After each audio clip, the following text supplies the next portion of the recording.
Socio-Economic Right and Accountability Project (SERAP), in its determination to promote transparency and accountability in the use of Nigerians' natural resources, has organized a public workshop in the nation's capital, Abuja.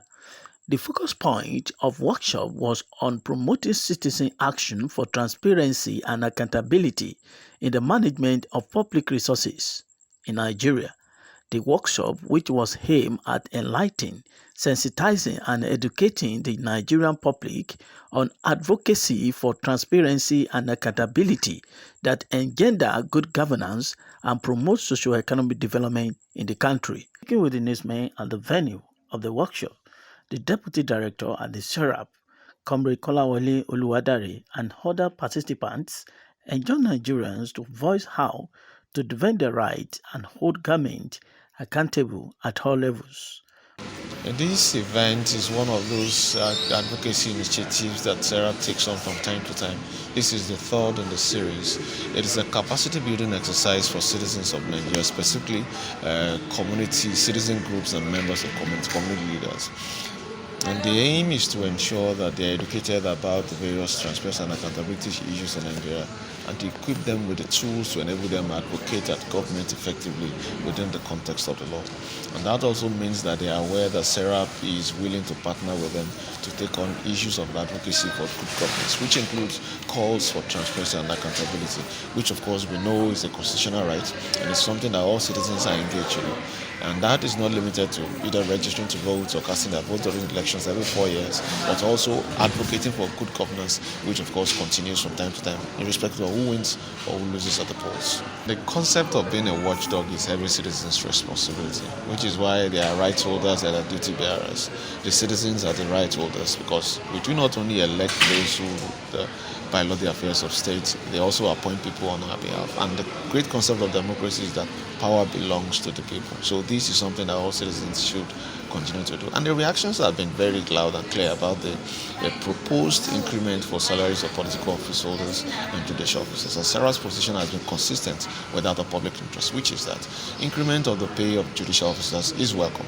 But increment of any sort for political office holders, of course, is not only immoral, but it is unlawful within the context of the oath of office that the president and all these officers took, and the rate and the rising low debt profile and the state of our economy. It is just not something that should be done at this moment. And this should be looked at within the context of what we have as a country.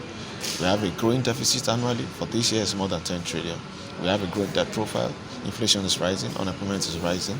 And these are public officers who earn huge pay, as it were.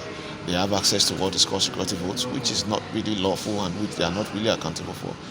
The governors, more than 20 states in Nigeria, have pension laws that grant them pension even when they hold other public offices. So this is neither the right time or the right thing to do, which is why I believe that the advocacy should be for the president not to approve this, and definitely for the National Assembly not to pass it into a law, and for the state of House of Assemblies also.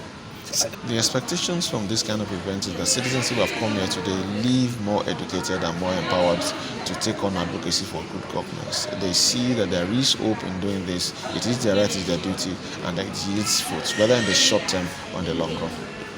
The highlight about the program of today is about exposing the participants and trying to enlighten them about getting or demanding for information from the people occupying any sort of position anywhere at all levels, at both local, state, and national level, demanding for the information regarding the spending of the public resources.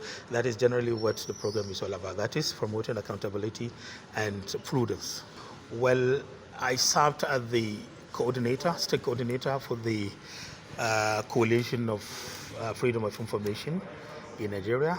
I happen to be one, and I have many litigations pending in the court against the government as far as the actions of the government is concerned, and we expose and train many number of civil society organizations on that to demand accountability, especially those working at the local community, that is community-based organizations. And I'm talking to you that we even intervene in some cases where some persons in authority used to intimidate and harass some of the civil society organizations who demand information from them. One of the prominent cases was that one person from one local community demanding for the information about the execution of one particular contract from a member of the House of Assembly in that last administration, but the next he did was to take him to police to detain him, just only because he demanded for the information about the executive, about the constituency project. So actually, these are some of the things we really actually been doing, and we still have even now a pending case in the court involving one of the members of the civil society, where he demanded information from School of Health Technology, but the principal decided to connive with some security agencies to detain him and taking him to the court.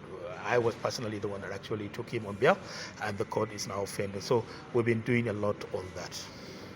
We are here today based on the invitation received from SERAP to discuss the issue of accountability and corruption in the country, more especially in our own domain, that is Federal Capital, FCT, Abuja. By the grace of God, as the youth leader, we have tried our best to see that the corruption has reduced to bare minimum based on the issue of infrastructure, education, and even the traditional institution. You go from the look of things, let me start with the road. They are living in abject poverty because there's no way, and that is why it has contributed even to this insecurity. If you have been following, you know that that can exist. In FCT, we are facing a lot of insecurity because of these herdsmen and others, because the road are in deplorable condition.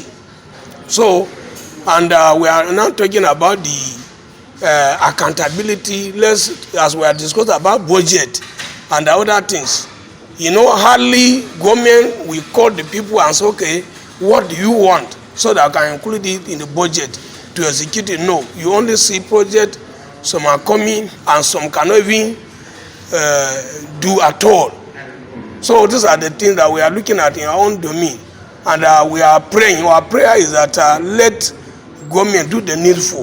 Part of the workshop were intensive training and lectures on the duty bearer's perspective, how to effectively hold duty bearer to account in the use of public funds and understand the budget, public procurement, constituency project, and audit processes in Nigeria. Participants were later grouped into different communities for brainstorming discussion and presentation of action plan. Tolulope Oludayo, reporting for News Portal Africa TV.